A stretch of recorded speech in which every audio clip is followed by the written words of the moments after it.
Bruchim haboim. Welcome everyone. We're about to begin Be'ezras Hashem together on Daf Pei Gimel Amid Aleph at the new Mishnah. There's a requirement in the Torah to eat the Karm Pesach, a mitzvah d'oraisa, on the night of the 15th.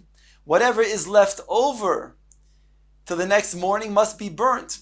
So there's a mitzvah to eat the Karm Pesach, and there's a lav in Aveira not to leave it over. Lo sosum menu ad boiker. However, if one does leave it over, then he does have a requirement, a mitzvah, aseh, to go ahead and burn it.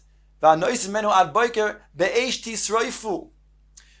Not only is it requiring the meat that is edible, but all the parts that are edible of the Karban Pesach, this applies to. Says the Mishnah, ha'atzamois, the bones that are carrying the marrow inside of it, whereby it's edible, those also are going to be included in noisar. Vehagidim, not only is certainly the gid anosha not edible, but there are parts that are around the gid anosha, the fats, and there's parts that are, yes, permissible from the Torah to eat, whereby one has to consume that as well. And if he did not leave it, and he did not consume it, and he left it over, then it has to be burnt. Vehanoisa, referring to the meat itself, that, of course, has to be eaten, and if it's not, it has to be burnt. Yisru b'shisha asar, the Mishnah rules that it's burnt not the next morning, although it has to be eaten the night of the 15th, and cannot be left over to the morning of the 15th, but it's not going to be burnt on the morning of the 15th, because that's the first day of Yom Tif, where it's aser, it's havar shelo letzarech, whereby it has to be then burnt the next morning, the first day of Chol HaMoed.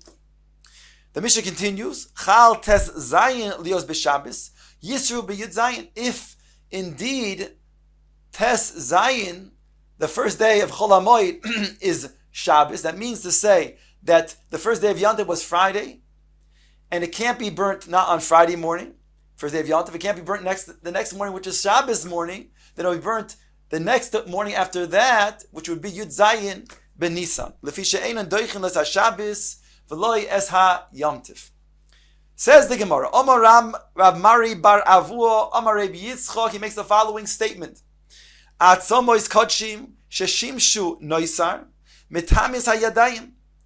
Not only is the noisar itself, there's a gzeira midrabana that's mitamis hayadayim, but the atzomois that was holding, that was mishamish, served for the marrow inside to be noisar, will also then mitamis hayadayim.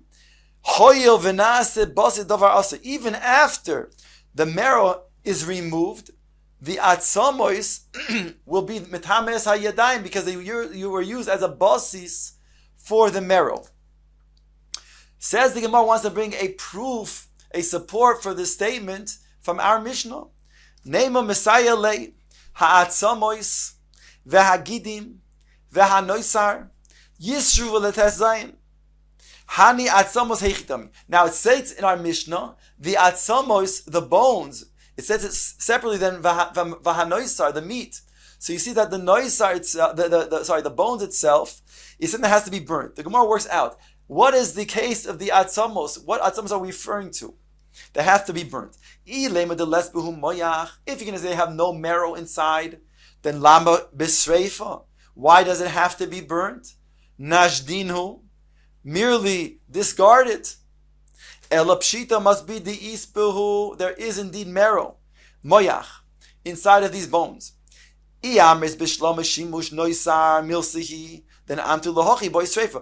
you will say that indeed we hold that shimush noisar is a milsa, then it's very well why we're going to go ahead and burn those bones, because they served as a basis for the marrow. Eliyam shimush noisa la milsahi, then la melus reifa. Why would you have to burn them? Nisberinu v'nuchalsa la moyach didhu v'nisrifei. Merely break those bones, and remove that noisar. Because here we're talking about it after it was posul. So the suggestion at this point is that you can go ahead and break the bones of the Karban Pesach after the time of noisar, then take out the marrow and burn the marrow separately. V'nishdinhu ledidhu, and then discard the bones. Ela must be lav shmamina. Shimush noisar milsi, that the shimush of noisar, that means these bones that are acting as a basis because they served holding the marrow, they themselves are milsa, which we're by that which Rabbi Yosef is telling us. They have to, Rabbi Yitzchak rather is telling us, they have to be the same status as noisar, that they can go ahead and metames heyadayim.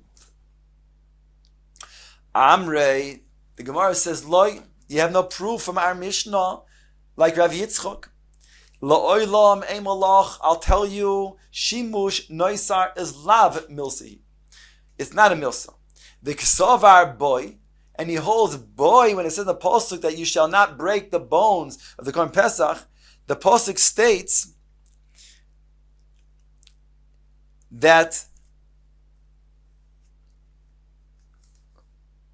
the etzem lo tishbru boy bekosher va'afilu apostle. He makes a drasha when it says boy. It comes to say bekosher and even beposel. You can't break the bone of the Korban Pesach, not when it's kosher, and not even after it becomes posel.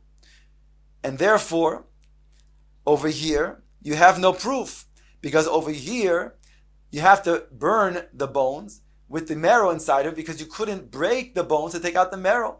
The suggestion was you can break the bones, take out the marrow once it's noisar, burn the marrow, and discard the bones. The Gemara is saying, no, that's not so, because even after it became noisar, you can't break the bones, so therefore that has to be burned together with the marrow inside of it. The Gemara says, "Vafilu pasul salke daitoch." Are you saying you cannot break the bones of the Korban Pesach even after it becomes pasul?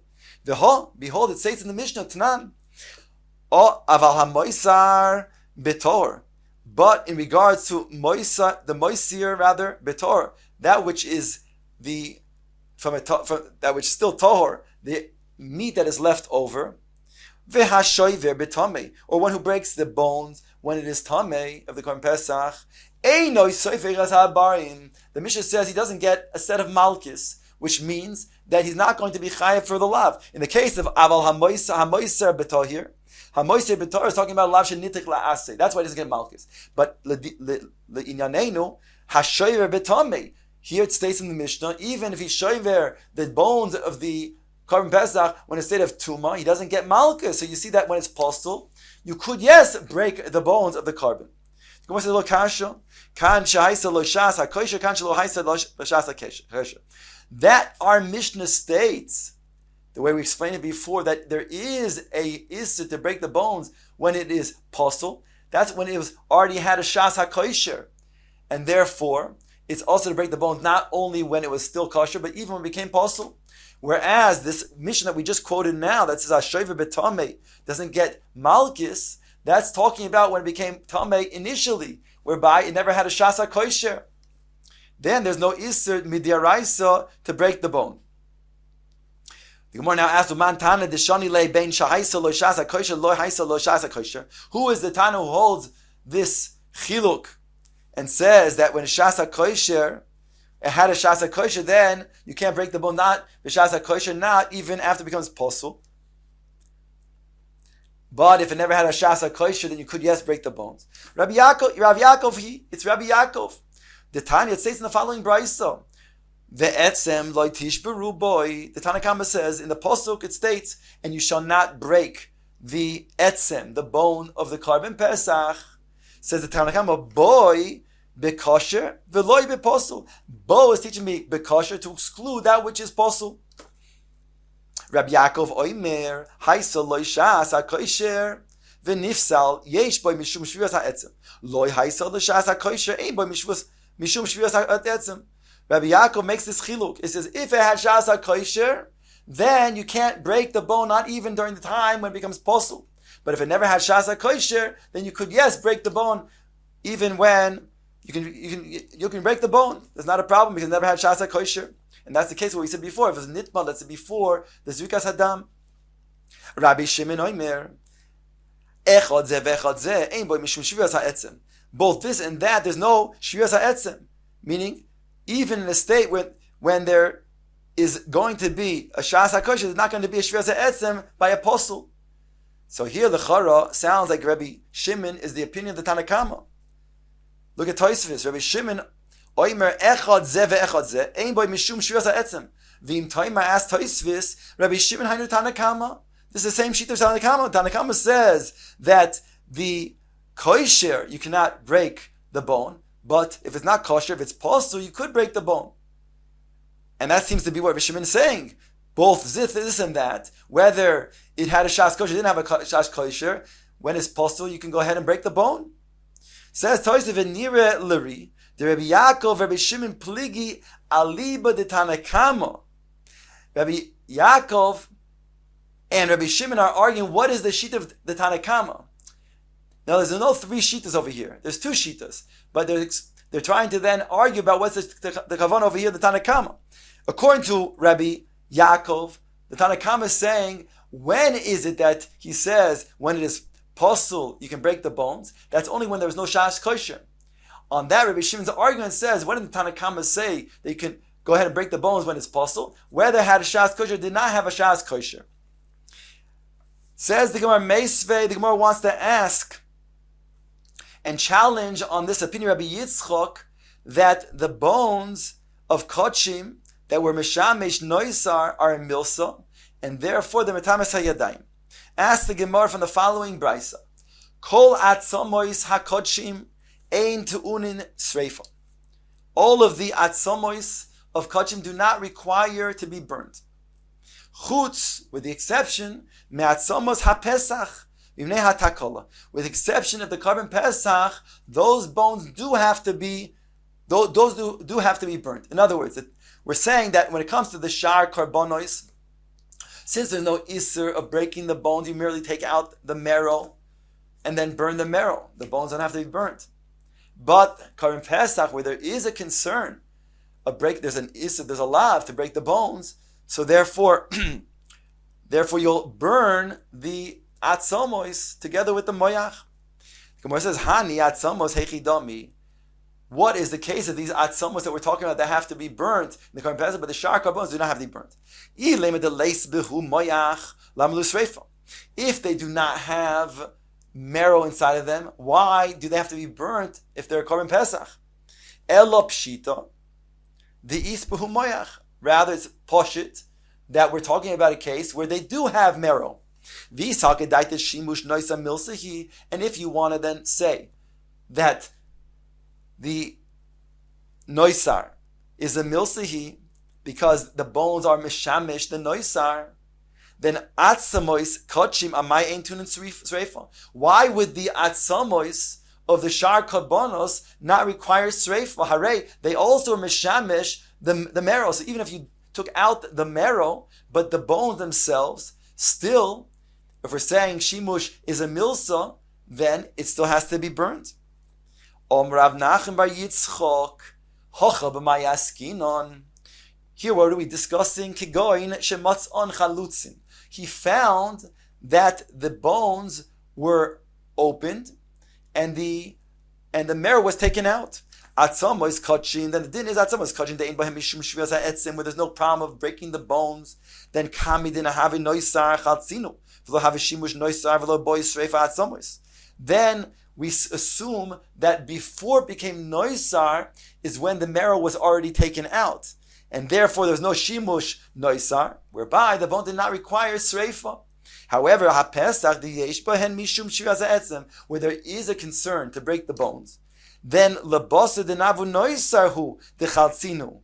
Then they waited till after it became noisar to break the bones and remove it, because this is the shita that holds, like Rabbi Shimon, that you can break the bones after it's noisar. So therefore, that's when they removed the marrow. V'havalu shimush noisar u'bo sreifa, whereby there was a shimush noisar which required sreifa. So you have no challenge, no kasha on the sheet of Rabbi Yitzchok, because indeed we can say that there was shimush noisar, and that's why it required sreifa. Rabbi Zvid Omar. Rabbi Zvid has another explanation. Hochav ma'yaskinon. What are we dealing with here in this brayso? Kigoin. On top of Peigim Amud Beis, Shemotzon Tziburin, Umehen Chalutzin. He found piles and piles of these bones. Some of them at the top, he saw that they were opened, and he checked, and he saw that the marrow was taken out. So atzamos kachim de ein bohem mishum shviyas ha'etzem. When it comes to shar karbonos, where there's no prohibition of breaking the bones, lekulu havu cholitz luhu va'ochel luhu v'loy bois treifa. So all of them, the marrow was taken out, and the assumption is it was taken out and it was eaten and consumed, and therefore it does not require srei for the bones. Whereas when it comes to Korban Pesach, does have the prohibition of breaking the bone.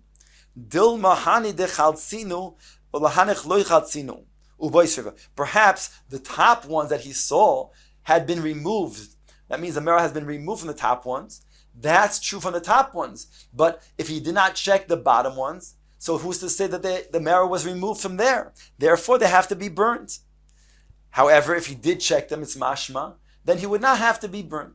So therefore, again, we don't have a kasha on the Shir Rabbi Yitzchak, whereby we still are saying that Rabbi Yitzchak holds that the shimush of these atzamos are a milsa, whereby they'll even be metamed like noisar, whereby we have no kasha and we also don't have a support, but that's the sheet of Rabbi Yitzchak.